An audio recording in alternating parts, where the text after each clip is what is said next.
Hello students, मैं Prince Kamboj.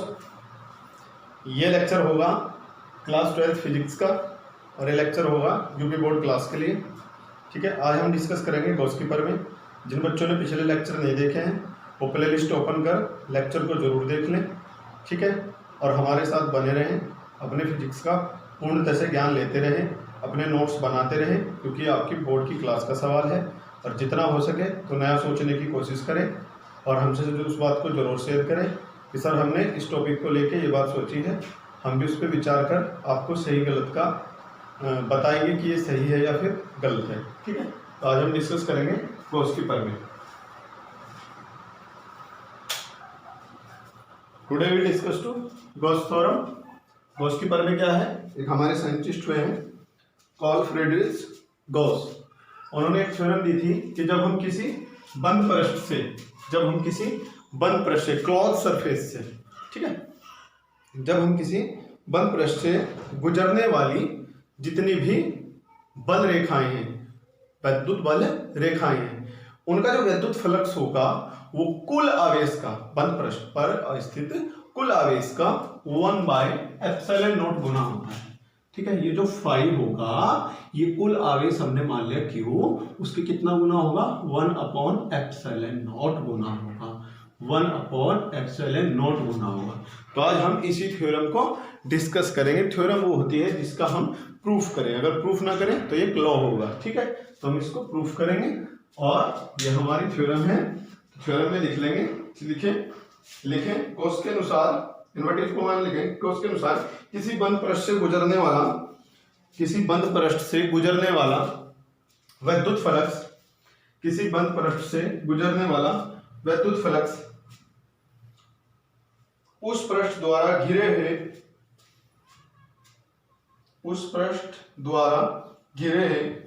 कुल विद्युत आवेश का, उस पृष्ठ द्वारा घिरे हुए कुल विद्युत आवेश का 1/ε0 गुना होता है, 1/ε0 गुना होता है, 1/ε0 गुना होता है। ठीक है, यदि नए लाइन से लिखेंगे, यदि किसी बंद पृष्ठ पर कुल आवेश Q तथा विद्युत फ्लक्स फाई हो, हालांकि फाई ई लिख सकते हैं, इलेक्ट्रिक फ्लक्स है, विद्युत फ्लक्स फाई ई हो, तब फाई ई बराबर Q × 1/ε0, Q/ε0। अब हम करेंगे इस थ्योरम की उत्पत्ति, इसको प्रूफ करेंगे, इस थ्योरम को हम प्रूफ करेंगे। ठीक है, फटाफट से डायग्राम बनाएं। ये हमारा कोई बंद पृष्ठ है, ये बंद पृष्ठ का हमने लिया है कोई सेंटर, और इस सेंटर से r डिस्टेंस पर, कितने डिस्टेंस पर, r डिस्टेंस पर ये हमने लिया है एक अल्पांश मतलब एक सूक्ष्म सा क्षेत्र, एक हमने सूक्ष्म सा क्षेत्र। अगर मैं ऐसा कहूं कि इस पूरे बंद पृष्ठ का जो क्षेत्र है, सरफेस एरिया है इसका, ठीक है, वो कितना है a, तो इस सूक्ष्म से का कितना होगा dA होगा, कितना होगा इस सूक्ष्म का dA क्षेत्रफल होगा, कितना होगा dA। कितने डिस्टेंस पर है इसके सेंटर से, केंद्र हमने O मान लिया, इससे r दूरी पर है, कितनी दूरी पर है r, ये दूरी r है, तो ये दूरी भी कितनी होगी r। ये हमने लिया है बिंदु P, ये हमने क्या लिया है बिंदु P, ये हमने मान लिया यहाँ कोई बिंदु P है, इसको डिनोट किया है P से। अब इस सूक्ष्म खंड पर इस dA का अभिलंबवत क्षेत्रफल सदिश, जिन बच्चों ने नहीं पता है वो पिछली वीडियो जरूर देख लें, उसमें मैंने क्षेत्रफल सदिश को डिस्कस किया है। नहीं समझ में आए तो कमेंट करके जरूर बताएं, आप कमेंट जरूर करें। ठीक है, तो ये बिंदु P, इस बिंदु P पर देखिए ये हमारा यहाँ सूक्ष्म सा क्षेत्रफल, इस पर ये अभिलंबवत होता है। अभिलंबवत मतलब नॉर्मल ड्रॉ किसी भी पृष्ठ पर, अगर हम नॉर्मल की बात करें तो ध्यान रखना है, ये पृष्ठ, ये इसके नॉर्मल मतलब इस पर ये परपेंडिकुलर होता है, यानी कि लंबवत होता है। कैसा होता है, लंबवत होता है। ठीक है, सपोज ये डायरेक्शन, हमें दो डायरेक्शन दिखानी है यहाँ, एक डायरेक्शन हम दिखाएंगे E के लिए, एक डायरेक्शन दिखाएंगे हम DA के लिए। ठीक है, तो सपोज ये वाली डायरेक्शन आपकी E की डायरेक्शन है, यानी कि इलेक्ट्रिक फील्ड की डायरेक्शन है, विद्युत क्षेत्र की दिशा है, कौन सी दिशा है? वैद्युत क्षेत्र की। देखो अगर ये सीधा होता तो नॉर्मल ऐसे, तो इस पे नॉर्मल जो आएगा वो नॉर्मल, ये नॉर्मल है, तो ये नॉर्मल लिया है हमने डी ए। हालांकि इसको कहीं कहीं एन कैप से भी रिप्रेजेंट कर सकते हैं। इसको पकड़ो, पकड़ो, ये 3D डायमेंशन में है, इन दोनों को पकड़ो और सीधा करो, ठीक है, फोकस, इसको पकड़ो, इसको पकड़ो, पकड़ के दोनों को सीधा करो। तो दोनों के बीच जो एंगल क्रिएट हुआ है वो एंगल हमने लिया है कितना? थीटा। कितना एंगल लिया है? थीटा। अब हम केवल इस पृष्ठ की बात कर रहे हैं, डी ए की। किस पृष्ठ की बात कर रहे हैं? डी ए की। तो डी ए पृष्ठ से जब यहां से वैद्युत बल रेखाएं गुजरेंगी तो वैद्युत बल रेखाओं के गुजरने से इस पर होगा वैद्युत फ्लक्स, और जो वैद्युत फ्लक्स होगा तो सूक्ष्म वैद्युत फ्लक्स होगा डी फाई ई। ये लास्ट टाइम भी हमने डिस्कस किया था। और d phi E is equals to होगा यहां से E dot d A. E dot d A this is a scalar quantity, क्योंकि ये एक अदिश राशि है, ठीक है। तो जाएगा यहां से d phi E is equals to E dot d A को क्या लिखते हैं? E d A cos theta. किसके अकॉर्डिंग लिखते हैं? इसके अकॉर्डिंग लिखते हैं ए डॉट बी बराबर ए बी cos थीटा, जो आपने पढ़ रखा है वेक्टर में, ठीक है। सदिश विश्लेषण आपका चैप्टर है कक्षा 11 में, जो आपने पढ़ा है ए डॉट बी के अकॉर्डिंग इसको लिखेंगे A B cos theta. Theta is the angle between E and d A, ठीक है। तो हमने जो यहां से वैद्युत फ्लक्स निकाला है वो केवल इस सूक्ष्म क्षेत्रफल का निकाला है, ठीक है। यह है सूक्ष्म खंड के लिए। किसके लिए है? सूक्ष्म खंड के लिए, ठीक है। किसके लिए है? एक सूक्ष्म से खंड के लिए, ठीक है। प्रूफ कर रहे हैं थ्योरम को, एक सूक्ष्म से खंड के लिए है, ठीक है। अब हमें निकालना है पूरे का कितना होगा। देखो जैसे मैंने सूक्ष्म यहां लिया है, सेम सूक्ष्म क्षेत्रफल यहां DA DA DA DA DA DA, सब पर वैद्युत क्षेत्र ए और सब पर क्षेत्रफल सदिश डीए डीए। तो ध्यान रखना है यहां डीए डीए डीए डीए, सबके बीच एंगल थीटा बनने वाला है। बहुत सारे होंगे ऐसे, यहां भी होगा सेम, यहां भी होगा सेम, यहां भी होगा। तो हमें जब संपूर्ण के लिए निकालना है तो ध्यान रखना है संपूर्ण के लिए किसका यूज करते हैं? इंटीग्रेशन का यूज करते हैं। किसका यूज करते हैं? इंटीग्रेशन का यूज करते हैं, ठीक है। तो हम इसमें यूज करेंगे इंटीग्रेशन का। सो संपूर्ण बंद पृष्ठ के लिए, संपूर्ण बंद पृष्ठ के लिए, पूरे पृष्ठ के लिए लेंगे। अब पूरे पृष्ठ के लिए लेंगे तो पूरे पृष्ठ के लिए जो होगा वो होगा फाई ई, और जो हमारे पास दिया है उसका करेंगे इंटीग्रेशन। इंटीग्रेशन है डी फाई ई। इंटीग्रेशन किसका करेंगे? D phi E. संपूर्ण के लिए है तो संपूर्ण हमारा एस, पूरी सरफेस के लिए, पूरे पृष्ठ के लिए, इस पूरे पृष्ठ के लिए ले रहे हैं। पूरा पृष्ठ हमने क्या मान के चले हैं? एस, पूरे पृष्ठ के लिए। तो जाएगा यहां से phi E is equals to integration पूरे पृष्ठ के लिए, एस डिनोट कर रहा है कि हम पूरे पृष्ठ का ले रहे हैं। डी फाई कितना है हमारे पास? ये है E d A cos theta. कितना है? E d A cos theta, ठीक है। चलिए तो जाएगा यहां से d phi is equals to, यहां से क्या करेंगे? ई को बाहर लेंगे, तो ई हमने बाहर लिया है और इंटीग्रेशन कर रहे हैं हम डी ए cos थीटा का। किसका इंटीग्रेशन कर रहे हैं? डी ए cos थीटा का इंटीग्रेशन कर रहे हैं, ठीक है। तो डी ए cos थीटा का हम इंटीग्रेशन करेंगे यहां से, तो कर लीजिए, ठीक है। तो डी ए cos थीटा का इंटीग्रेशन करेंगे। ध्यान रखना है इसके यहां से दो कंडीशन बनती है। एक कंडीशन मैं आपको दोनों हालांकि बता सकता हूं, पर मैं जो बताने जा रहा हूं उसको ध्यान से समझो, उसी में मैं दूसरी कंडीशन समझूंगा, ठीक है। अब हमें पता है इसके केंद्र पर कहीं ना कहीं कोई घनकोण बनेगा। जिन बच्चों ने घनकोण नहीं पढ़ा है वो पिछली वीडियो जरूर देख लें। और सूक्ष्म क्षेत्रफल से सूक्ष्म सा घनकोण बना है डी ओमेगा। तो जाएगा घनकोण डी ओमेगा बराबर क्या होता है कि जितना यहां पर इसका चाप होगा, चाप कितना है? डी ए नहीं, चाप है इसका इसकी डायरेक्शन में डी ए, और इसका कंपोनेंट डी ए का कितना है? D A cos theta. तो हम इसका कंपोनेंट लेंगे ना कि इसकी वेक्टर फॉर्म, अपॉन त्रिज्या का वर्ग। ध्यान रखना है ऊपर अगर क्षेत्रफल है तो नीचे त्रिज्या का वर्ग आएगा, ऊपर लंबाई चौड़ाई कुछ भी आती है आर्क में, इनकी चाप में, तो नीचे आनी है त्रिज्या, तो जाएगा त्रिज्या का वर्ग मतलब आर स्क्वायर। तो ध्यान रखना है D A cos theta upon R square. किसकी वैल्यू है हमारे पास?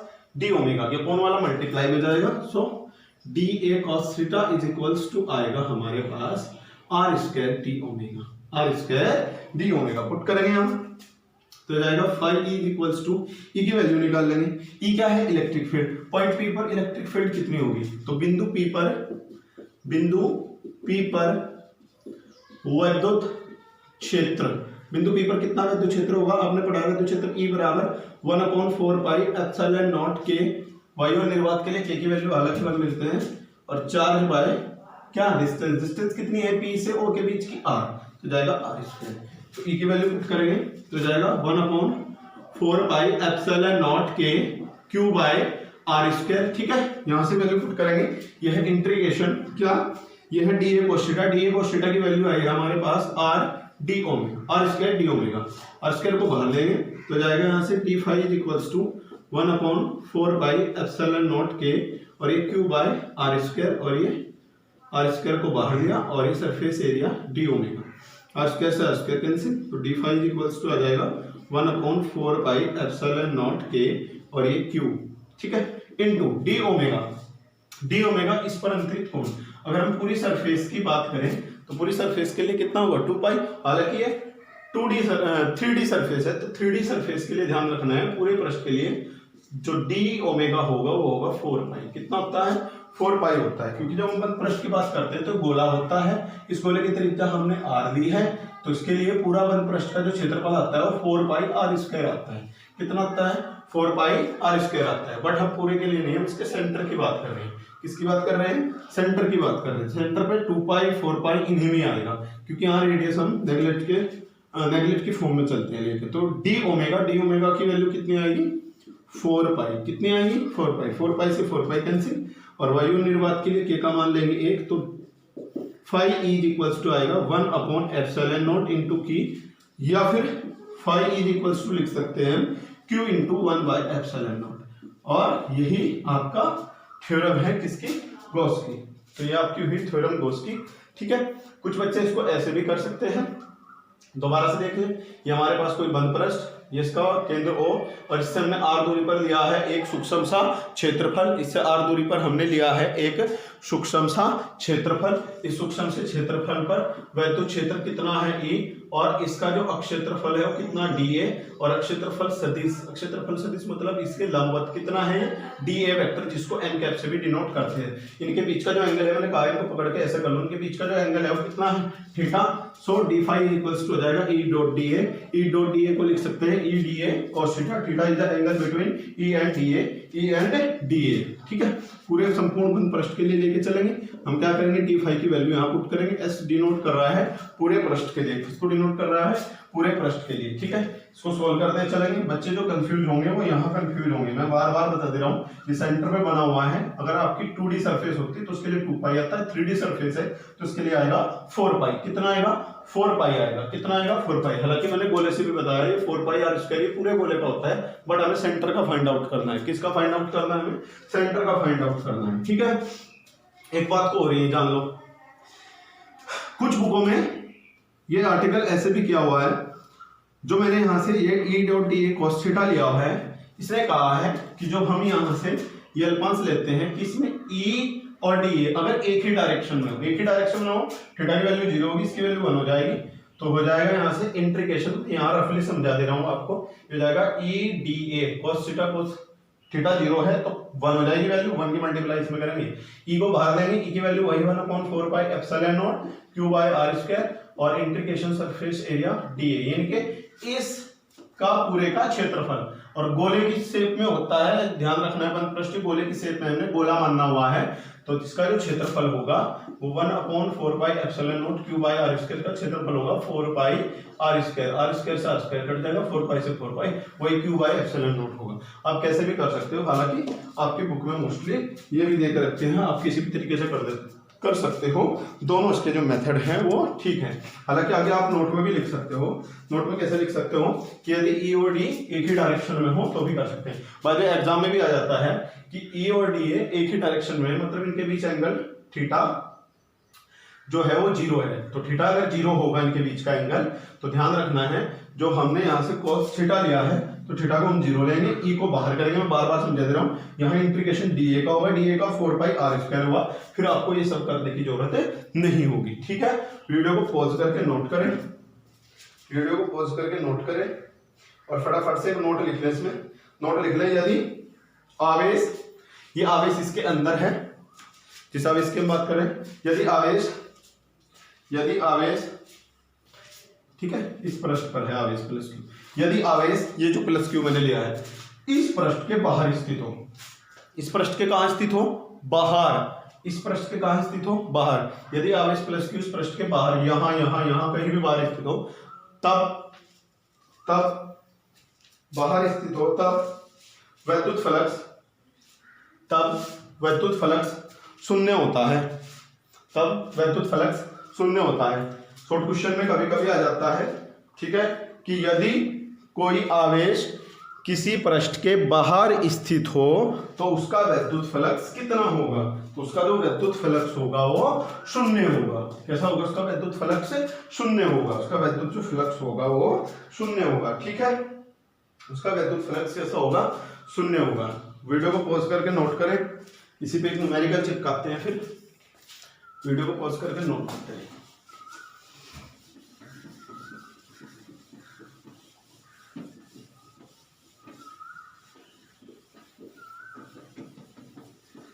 ठीक है, इसी से रिलेटेड एक क्वेश्चन हम कर देते हैं। और क्वेश्चन में क्या कहा है, क्वेश्चन में कहा है, मैं बोल दे रहा हूं, नोट कर लेंगे सब। वैद्युत क्षेत्र सदिश E बराबर 2i cap 4j cap plus 7k cap. वैद्युत क्षेत्र E is equals to 2i cap plus 4j cap plus 7k cap. ठीक है, ये वैद्युत क्षेत्र E है। फिर आगे क्या कहा है इसने, में पृष्ठ A बराबर 10j कैप पर रखने पर उससे होकर जाने वाला वैद्युत फ्लक्स की गणना कीजिए, उससे होकर जाने वाले वैद्युत फ्लक्स की गणना कीजिए। यानी कि वैद्युत क्षेत्र इस A वाले पृष्ठ पर स्थित, सपोज ये A वाला पृष्ठ है, हालांकि ये 3D डायग्राम बनने वाला है क्योंकि I J के तीनों हैं आपके, तो हम लेंगे x axis, y axis and z axis. है, ये डिनोट करता है I की डायरेक्शन, ये J की डायरेक्शन और ये K की डायरेक्शन। ठीक है, इलेक्ट्रिक फील्ड तीनों के डायरेक्शन में है, बट जो एरिया है वो J की डायरेक्शन में है। तो हमें निकालना है फ्लक्स कितना होगा। ठीक है, तो हम फ्लक्स निकाल लेते हैं। फ्लक्स के लिए फॉर्मूला है phi E is equals to E dot dA। dA अब नहीं होगा क्योंकि यहाँ A है तो A लेके चलेंगे, तो जाएगा phi E is equals to E की value 2i plus 4j plus 7k dot A की वैल्यू कितनी है 10j। डॉट निकालने का तरीका आपका कक्षा 11 में है, जब हम दो वेक्टर का डॉट निकालते हैं तो ध्यान रखना है, प्रोडक्ट करते हैं, i के प्रोडक्ट हम j के साथ करेंगे तो 0 हो जाएगा, फिर j की प्रोडक्ट j के साथ करेंगे तो क्या होगा, इनके जो यहाँ से कोफिशिएंट है इनके गुणांक इनकी मल्टीप्लाई 4 की 10 में करेंगे कितना होगा 40, और j की j में करेंगे तो जाएगा j डॉट j, फिर j k की मल्टीप्लाई j के साथ करेंगे तो होगा 0। ध्यान रखना है, जब हम डॉट प्रोडक्ट करते हैं तो जो हमारे अभिलंबत एकांक अभिलंबत सदिश होते हैं i j k कैप, इनके साथ जो डॉट होती है 1 होती है, बट अगर हम अदर के साथ करें i की j के साथ, j की k के साथ, k की i के साथ, तो हमेशा ही 0 होती है, इसलिए इनको सब 0 होंगे i और k वाले, तो j की j के साथ प्रोडक्ट होनी है, तो j डॉट j की वैल्यू 1 होती है, तो 40 गुना 1, तो कितना जाएगा, यह जाएगा 40।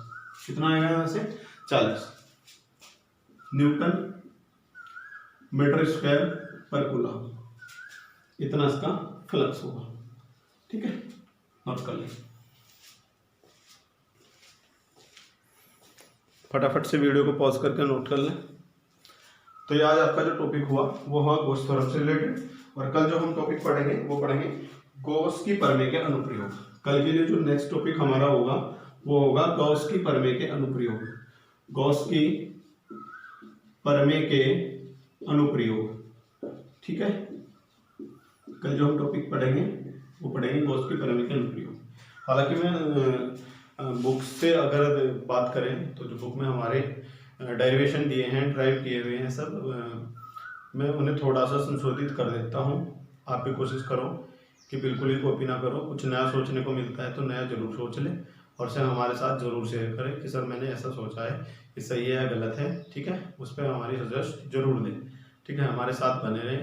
लक्ष्य ऑनलाइन कोचिंग ये आप ही के लिए चैनल बनाया गया है, जितना हो सके तो बोर्ड के बच्चों तक इसको शेयर जरूर करें। ठीक है, थैंक यू।